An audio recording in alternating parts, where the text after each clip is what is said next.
ગુજરાતમાં કમોસમી વરસાદે ખેડૂતોની કમર તોડી નાખી છે। મગફળીના પાકને ભારે નુકસાન થતા ખેડૂતોમાં ચિંતા વધી છે। રાજ્ય સરકારે સર્વે શરૂ કરવાની જાહેરાત કરી છે, પરંતુ કોંગ્રેસે સરકારે વિરુદ્ધ તીખો વિરોધ કર્યો। જામનગરમાં કોંગ્રેસે ખેડૂત સાથે અનોખું પ્રદર્શન કરીને સરકાર સામે આક્રોશ વ્યક્ત કર્યો, તો પાલ આંબલિયાએ દેવા માફીની માંગ કરી છે। ત્યારે જુઓ આ ખાસ અહેવાલ।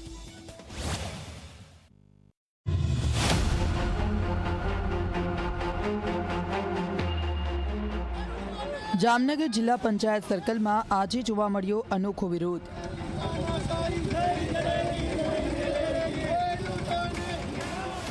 મગફળીના બગડેલા પાત્રા અને ટ્રેક્ટરની ટ્રોલીઓ સાથે કોંગ્રેસ અને ખેડૂતો એકત્રિત થયા। શાંતિપૂર્ણ રીતે હાથમાં પ્લે કાર્ડ લઈ સરકાર સામે તીખા શબ્દોમાં વિરોધ નોંધાવ્યો। અને ખેડૂતે કોઈ પાર્ટીનો નથી। ખેડૂત આજે જ્યારે પાયમાલ થયો છે ત્યારે અમારી ફરજ છે ખેડૂતોનો અવાજ બુલંદ કરવાનો। અને આ જામનગર જિલ્લા અને તાલુકા કોંગ્રેસના માધ્યમથી તમામ કોંગ્રેસના આગેવાનો અને ક્યાંક ક્યાંક બિન કોંગ્રેસી જેને રાજકારણથી લેવા દેવા પણ નથી એવા ખેડૂતો પણ આની અંદર સામેલ છે। એટલા માટે કે આજે એની રોજીરોટી ઉપર, એના પેટ ઉપર, એના બાયડી છોકરાઓના પેટ ઉપર લત લાગે છે ત્યારે એ અવડી મોટી નુકસાની છે। નુકસાનીનું વળતર સરકારે તાત્કાલિક ચૂકવવું જોઈએ, ફક્ત જાહેરાતો નહીં। વારંવાર આવું થાય છે ત્યારે જાહેરાતો કરવામાં આવે છે, 5-25 લાગવગવાળાઓને પૈસા ચૂકવવામાં આવે છે। કોંગ્રેસનો આક્ષેપ છે કે મગફળીના 22 અને 23 નંબરના બિયારણમાં પણ કૌભાંડ થયું છે।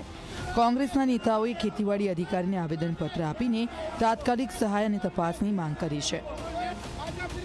ખાસ કરીને જામનગર તાલુકામાં એગ્રોવાળા 23 નંબરનો બી અને 22 નંબરનો ખેડૂત ઉભા છે, 9 નંબર એ નંબર બી નો આપે છે, પણ કાયદેસર બી ફ્રોડ છે, માટે માંડવીની વોલ થાય છે, એમાં બી કઈ દાણા પાકતા નથી। મેં લેખિતમાં ખેડૂતની અરજી આથી 15 દિવસ પહેલા કરી છે કે આમાં કઈ છે નહીં। જો ખેડૂતને આગેવાન તરીકે અમે અધિકારીને લગતને કહેતા હોય કે તમારે આના ઉપર એ ચર્ચા કરી અને તમારે તપાસણીમાં કે જેથી આવતા વર્ષ ખેડૂતનો બગડે નહીં। જામનગરમાં કોંગ્રેસના નેતાઓએ અનોખો વિરોધ કર્યો। બીજી તરફ કિસાન કોંગ્રેસના નેતા પાલ આંબલિયાએ ખેડૂતોના દેવા માફીની માંગ કરી છે।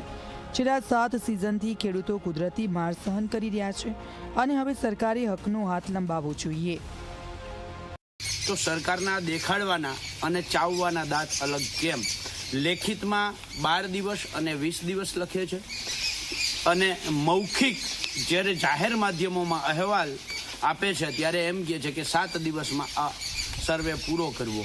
એટલું જ નહીં, ગઈકાલે કેટલાય ગામોમાં જે ગ્રામ સેવકો અને સર્વે કરવાની ટીમો ગઈ ત્યાં એને એવું કહ્યું કે અમને મૌખિક એવો આદેશ કર્યો છે કે ખેડૂતોની મગફળી સડી ગયેલી હોય, એના ઝાડવા, એના ભૂકો, પાંદડા બધુંય, તો એ તમારે ડેડવા ફોલવાના છે। ફોલ્યા પછી જો દાણામાં નુકસાની હોય તો જ એ નુકસાની કાઉન્ટ કરવી, બાકી આખો ડૂચો હળી ગયો હોય તો એ નુકસાની કાઉન્ટ કરવી નહીં। ત્યારે રાજ્ય સરકારશ્રીને મારે સીધું કહેવું છે કે આ ગ્રામ સેવકોને તમે જે મૌખિક આદેશ કર્યો એ લેખિત આદેશ નથી કરી શકતા। પાલ આંબલિયાએ સરકાર પર પ્રહાર કરતા કહ્યું કે સર્વેના નાટક કરતા સીધી સહાય અને દેવા માફી આપવી જોઈએ। 1.5 ઇંચથી લઈ અને 15 ઇંચ સુધી વરસાદ પડ્યો છે। એ તમામ જગ્યાએ સાર્વત્રિક વરસાદ છે, એટલે કોઈ સર્વેના નાટકો કર્યા વગર, ખેડૂતના ખેતરે ગયા વગર ખેડૂતોનું સંપૂર્ણ દેવું માફ કરવામાં આવે તેવી અમારી બહુ સ્પષ્ટ માંગણી કરતો પત્ર રાજ્યના મુખ્યમંત્રીશ્રીને લખ્યો છે। તો એક તરફ સરકારે સહાય પેકેજની તૈયારીઓ બતાવી છે, તો બીજી તરફ ખેડૂતોના ગુસ્સાનું ઉફાન વધતું જાય છે।